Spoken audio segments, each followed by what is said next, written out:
श्रीमद् भागवत कथा तृतीय दिवस। श्री गोपाल कृष्ण भगवान की जय। श्रीमद् भागवत भगवान की जय। मागच्या भागामध्ये आपण सती कथा पाहिली आणि आजच्या भागामध्ये ध्रुव चरित्र येणार आहे। मनु आणि शतरूपा यांना 2 मुलं झाली, ती म्हणजे प्रियव्रत आणि उत्तानपाद। आधी उत्तानपाद राजाचं चरित्र भागवतामध्ये सांगितलं आहे। मग उत्तानपाद नावाचा राजा आणि त्याला 2 पत्न्या होत्या, एक सुनीती आणि दुसरी सुरुची। आणि या दोघीपैकी सुरुची ही राजाची प्रिय पत्नी होती। तिच्यापासून राजाला उत्तम नावाचा मुलगा झाला आणि सुनीतीपासून ध्रुव नावाचा मुलगा झाला। मग एके दिवशी उत्तानपाद राजदरबारात बसलेला असताना त्याच्या मांडीवर एकीकडे उत्तम आणि एकीकडे ध्रुव असे 2 पुत्र 2 मांड्यांवर बसले आणि राजा दोघांचाही लाड करत होते, दोघांनाही प्रेमाने कुरवळत होते। पण तेव्हा सुरुची तिथे आली आणि तेव्हा सुरुची अतिशय क्रोधायमान झाली आणि ध्रुवाच्या हाताला धरून त्याला राजाच्या मांडीवरून खाली खेचलं आणि जमिनीवर ढकलून दिलं आणि त्याला म्हणाली, तपसाराध्य पुरुषम तस्यैवान ग्रहेण मे गर्भे त्वं साधयात्मानं यदिच्छसी नृपासनम। म्हणजे जर तुला राजाच्या मांडीवर बसायचं असेल किंवा राजाच्या सिंहासनाची इच्छा असेल तर तुला तप करावं लागेल, देवाला प्राप्त करून घ्यावं लागेल आणि देवाला सांगावं लागेल की मला सुरुचीच्या पोटी जन्म दे, आणि जेव्हा तू माझ्या पोटी जन्म घेशील तेव्हा तुला राजाच्या सिंहासनावर बसण्याचा अधिकार मिळेल। एवढ्या छोट्याशा बालकाला एवढे कटू शब्द सुरुचीने बोलले। मग ध्रुव रडत रडत सुनीती मातेकडे गेला आणि तिला सर्व हकीकत सांगितली।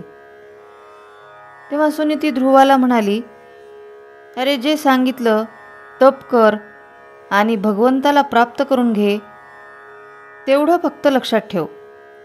त्या बाकीच्या गोष्टींपेक्षा महत्त्वाचा आणि अनमोल सल्ला सुरुची मातेने तुला दिला आहे। तिने द्वेषाने रागाने का होईना पण खूप चांगलं सांगितलं आहे की भगवंताला प्राप्त करून घे। अरे बाळा, हे तर मी सुद्धा तुला कधी सांगू शकले नाही। पहा किती थोर विचार आहेत त्या आईचे। सुनीती मातेने आपल्या मनाला कितीही वाईट वाटत असलं तरीही ध्रुवाला तसं जाणवू दिलं नाही, उलट त्याला नकारात्मक गोष्टीतून सुद्धा सकारात्मक गोष्टींचा बोध दिला। ज्या वाईट गोष्टी आहेत त्यांच्याकडे लक्ष देऊ नको, पण ज्या चांगल्या गोष्टी तिने तुला सांगितल्या त्या लक्षात घे आणि तू भगवत प्राप्ती करून घे, कारण तू जर हे केलंस तर तुझं कल्याणच होईल। आणि जर भगवंताची प्राप्ती झाली तर हे सिंहासनच काय रे बाळा, तुला तर वैकुंठाची सुद्धा प्राप्ती होईल। मग ध्रुव विचारायला लागला। छोटासा 5 वर्षाचा मुलगा आईला विचारतोय, आई, परमात्मा कुठे भेटतो ग? कसा भेटतो? तेव्हा सुनीती माता म्हणू लागली, बाळा, भगवंत एकांतात भेटतात आणि परमात्म्याची भेट घालून देण्यासाठी स्वतः सद्गुरू सुद्धा भेटतात। अरे परमार्थाच्या मार्गावर चालायला लागलास की सद्गुरू सुद्धा भेटतील तुला आणि उपदेश देतील। म्हणून तू लवकरात लवकर वनात निघून जा आणि तू तुझं कल्याण करून घे बाळा। मग ध्रुव बाळ म्हणाला, हो आई, मी नक्कीच जाईन वनात, पण मला तप कसं करायचं हे कोण सांगेल? तेव्हा सुनीती माता म्हणाली, तुला सद्गुरू भेटतील आणि सगळं सांगतील। आणि ध्रुवा, वनामध्ये हिंस्र पशु असतील बरं, भयानक प्राणी असतील, तुला त्रास देतील, पण तू घाबरू नको बरं बाळा, कारण देवावर श्रद्धा ठेवून परमार्थाच्या मार्गावर चालणाऱ्याच्या पाठीमागे भगवंत असतो। तुला तहान भूक लागली तर भोजन पाणी देणारं तिथं कोणी नसेल. तुला तुझी सोय स्वतःच करावी लागेल. तुला माझी किंवा घरच्यांची आठवण आली तर रडायचं नाही हं, आणि कुणाचीही आठवण काढलीस तर चालणार नाही. असं सगळं लक्षात ठेवून तू जर राहिलास वनामध्ये तरच तुला भगवंताची भेट होईल. मग ध्रुवाने दृढ निश्चय केला. 5 वर्षाच्या त्या छोट्याशा ध्रुव बाळाने मनामध्ये ठरवलं, जोपर्यंत भगवंत भेटत नाही तोपर्यंत परत येणार नाही. आणि आईला म्हणाला, आई, मी असंच करीन. खरोखरच जोपर्यंत भगवंत भेटत नाहीत तोपर्यंत मी परत येणार नाही. मग ध्रुव वनात जायला निघाला. आईला घट्ट मिठी मारली, नमस्कार केला आणि निघाला. मग ही बातमी उत्तानपाद राजाला समजली. ध्रुव वनात जातोय, हे कसं शक्य आहे? लोक काय म्हणतील? प्रजा काय समजेल? म्हणून राजा ध्रुवाला थांबवायला निघाला. तो ध्रुवाला म्हणाला, बाळा, तू मला सोडून वनात जात आहेस? जाऊ नकोस. असं नको करू रे. अरे, मी तुला जवळ बसू दिलं नाही म्हणून तू एवढा नाराज झालास? अरे, मी सुरुचीला काही बोललो नाही म्हणून तू एवढा नाराज झाला आहेस का? मी तुला जवळ घेईन बाळा, आणि सुरुची मातेला सुद्धा समजावून सांगेन, पण तू जाऊ नकोस. मग अशा प्रकारे उत्तानपाद राजा ध्रुवाची समजूत काढायला लागला. त्याला विविध प्रकारची प्रलोभनं दाखवायला लागला. उत्तानपाद राजा ध्रुवाला काय म्हणतोय पहा. फिर मागे देईल एक गाव, ध्रुव बोले देईल देवराव. 5 गावे दिधली फिर आता, ध्रुव बोले मागेन जगन्नाथा. अर्धराज्य दिधले फिर मागे, ध्रुव बोले देई गेर मारंगे.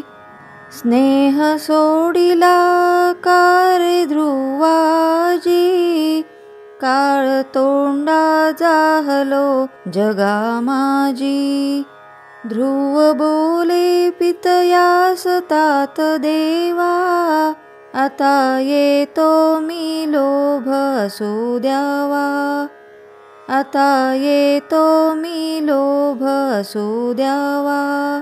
म्हणजे राजा म्हणत होता, ध्रुवा, मी तुला एक गाव देतो, तू थांब. मी अर्ध राज्य देतो, तू थांब. तू जाऊ नकोस. लोक मला काय म्हणतील? तू जाऊ नकोस. पण ध्रुव बाळ म्हणाला, बाबा, मला काहीच नको. मला तुम्ही देणारच असाल तर फक्त आशीर्वाद द्या की मला लवकरात लवकर देव भेटावा. असं बोलून पित्याचा आणि मातेचा आशीर्वाद घेऊन ध्रुव बाळ वनामध्ये निघाला. म्हणजे पहा, हे भक्तिमार्गामध्ये येणारे विविध प्रकारचे प्रलोभनं असतात, जे प्रत्येकाच्या जीवनात येत असतात. कशाच्या न कशाच्या रूपामध्ये प्रलोभनं येतात आणि आपण त्याला गुरफटून जातो.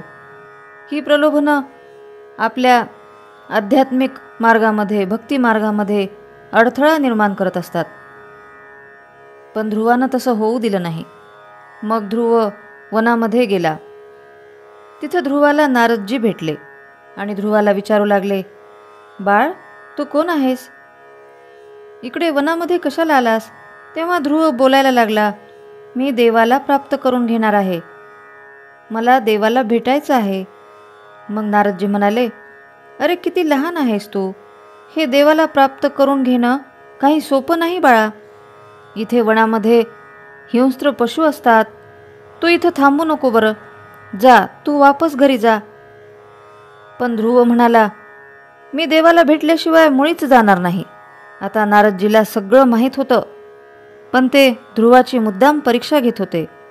त्यांनी विविध प्रकारे ध्रुवाला समजावून सांगण्याचा प्रयत्न केला आणि त्याचा निश्चय किती दृढ आहे हे त्यांनी चाचपडून पाहिलं. पण ध्रुवाचा दृढ निश्चय पाहून नारदजींनी सांगितलं, ठीक आहे, मी तुला देव कसा भेटतो ते सांगतो. मग मी जसं सांगेल तसं तू करायचं. मग नारदांनी ध्रुवाला एक मंत्र दिला.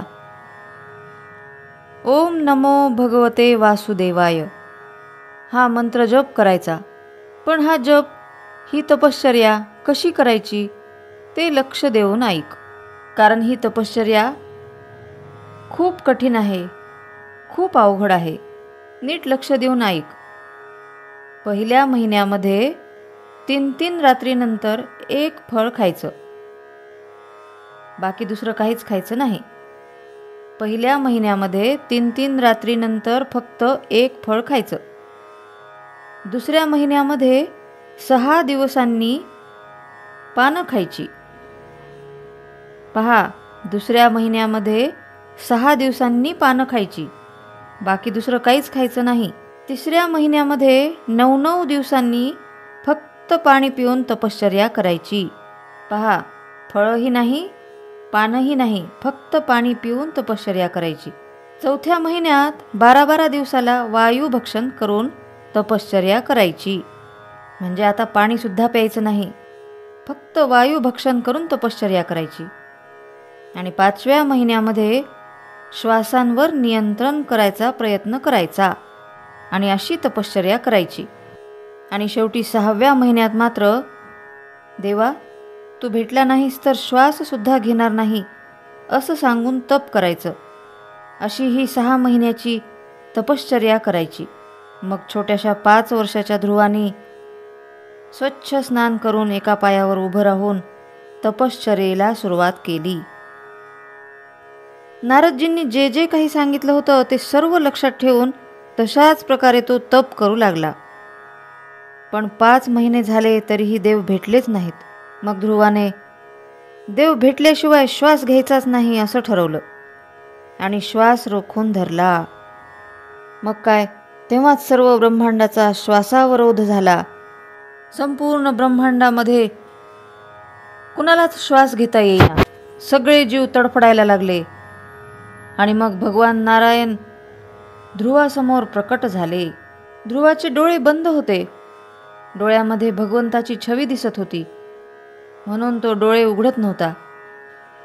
मग भगवंतांनी डोळ्यामध्ये दिसणारी छवी अदृश्य केली आणि ध्रुवाने डोळे उघडले.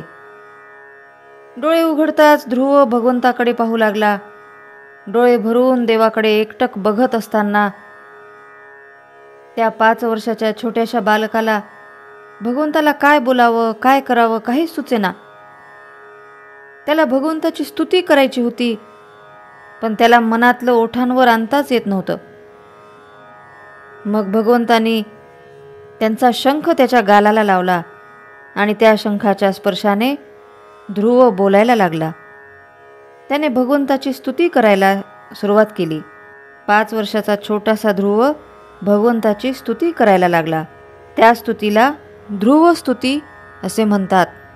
योऽन्तः प्रविश्य मम वाञ्छमिमां प्रसुप्ताम् योऽन्तः प्रविश्य मम वाञ्छमिमां प्रसुप्ताम् सञ्जीवयत्यखिलशक्तिधरस्वधाम्नाम् अन्यांश्च हस्तचरणश्रवणत्वगादीन् प्राणान्नमो भगवते पुरुषाय तुभ्यम. अशी ही ध्रुवस्तुती ऐकून भगवान नारायण अतिशय प्रसन्न झाले आणि छोट्याशा ध्रुवाला भगवंताने उचलून घेतलं.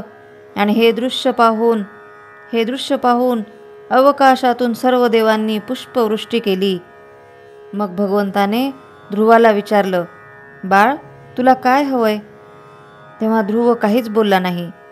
तेव्हा भगवंताने सांगितलं, अवतार कल्पापर्यंत जो लोक आहे, ज्याला सप्तऋषी फेऱ्या घालतात, जो तेजोमय अविनाशी लोक आहे, ज्याला आजपर्यंत कुणीही प्राप्त करू शकलं नाही, तो माझा ध्रुव लोक मी तुला देतो. तू तिथं कायमचा राजा बनून राहशील. असं सांगून ध्रुवाला अढळ पद दिलं. आणि मग ध्रुव भगवंताचा आशीर्वाद घेऊन घरी निघाला. तेव्हा भगवंत म्हणाले, तू 36,000 वर्ष राज्य करशील. आणि मग भगवंताचा आशीर्वाद घेऊन ध्रुव परत निघाला. ध्रुवाच्या स्वागतासाठी सर्व प्रजा आणि उत्तानपाद राजा, सुनीती, सुरुची सर्व उभे होते. ध्रुवाचं छान स्वागत झालं. सर्वांना खूप आनंद झाला. आणि पुढे काही दिवसांनी उत्तम शिकारीला गेला असता तिथं एका यक्षाने त्याला मारलं आणि त्याला शोधायला सुरुची गेली तेव्हा त्या वनाला वनवा लागला. ती जळून तिचा तिथंच मृत्यू झाला. मग 36,000 वर्ष ध्रुवानं राज्य केलं आणि नंतर ध्रुवासाठी विमान आलं आणि तो त्याच्या अढळपदी जे त्याला भगवंतांनी दिलं होतं तिथं ध्रुव लोकामध्ये स्थिर झाला. असे हे थोर भगवत भक्त ध्रुव. अशा प्रकारे इथे ध्रुव चरित्राची समाप्ती झाली. आता यानंतर पुढच्या भागामध्ये पंचम स्कंधाला सुरुवात होईल आणि तेव्हा ध्रुवाच्या वंशामधल्या अनेक राजांचं चरित्र आपल्याला पाहायचे आणि त्याचबरोबर पुढच्या भागामध्ये जड भरताचं चरित्र आपण पाहणार आहोत. श्री गोपाल कृष्ण भगवान की जय. स्तोत्र, मंत्र, संपूर्ण भगवद्गीता, एकनाथी भागवत आणि श्रीमद भागवत कथा नित्य ऐकण्यासाठी आणि त्याचबरोबर डोहाळे, पाळणे, उखाणे आणि खास महिलांसाठी किचन टिप्स हे ऐकण्यासाठी माझ्या या चॅनलला आपण अजून सबस्क्राईब केले नसेल तर एकदा नक्की सबस्क्राईब करा आणि हो, लाईक व शेअर करायला विसरू नका.